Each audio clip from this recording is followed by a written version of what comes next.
Teman-teman, polemik kenaikan PPN menjadi 12% yang mulai berlaku pada 1 Januari 2025 nyatanya masih terus berlanjut. Saat ini, sudah lebih dari 60.000 warga menandatangani petisi yang berjudul "Pemerintah Segera Batalkan PPN".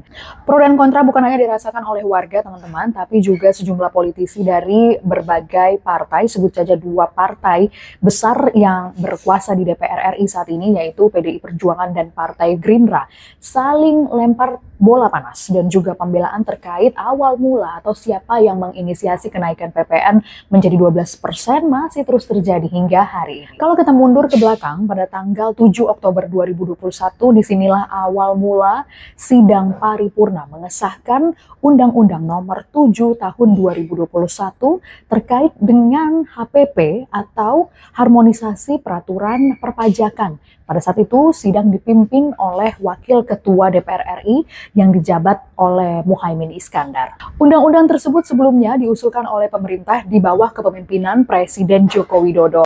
PDIP saat itu ditunjuk sebagai Ketua Panitia Kerja atau Panja. Beberapa waktu setelah pengesahan di DPR, Presiden Jokowi kemudian mengesahkan RUU HPP menjadi undang-undang pada tanggal 29 Oktober 2021. Undang-undang HPP disusun dengan pertimbangan untuk meningkatkan pertumbuhan perekonomian yang berkelanjutan dan mendukung percepatan pemulihan perekonomian dan peningkatan rasio pajak. Undang-undang ini telah mengubah beberapa ketentuan di undang-undang lainnya, diantaranya Undang-Undang KUP, Undang-Undang Pajak Penghasilan, Undang-Undang PPN, Undang-Undang Cukai, dan Undang-Undang Cipta Kerja. Nah, dalam pasal 7 ayat 1 menyebutkan bahwa PPN 11% mulai berlaku pada tanggal 1 April 2022.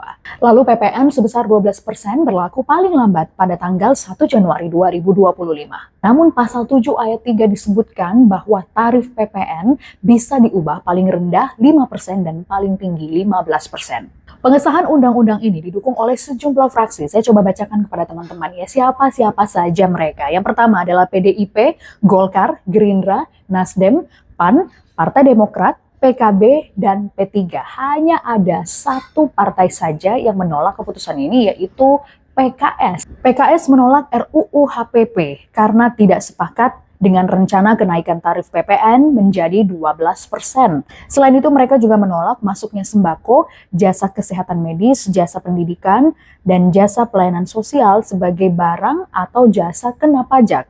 Walau saat ini ya teman-teman, pemerintah mengenakan tarif 0% pada BJKP yang saya sebutkan barusan, namun dengan menjadi BJKP, barang dan jasa tersebut bisa saja dikenakan pajak. Itu tadi kilas balik di tahun 2021 bagaimana akhirnya Undang-Undang HPP atau Undang-Undang Nomor 7 Tahun 2021 tentang HPP disahkan setelah melalui proses yang cukup panjang. Ada beberapa fraksi yang tadi sudah saya sebutkan yang mendukung RUU HPP disahkan menjadi Undang-Undang HPP. Bagaimana penilaian Anda terkait dengan pro dan kontra yang saat ini masih terus bergulir di masyarakat?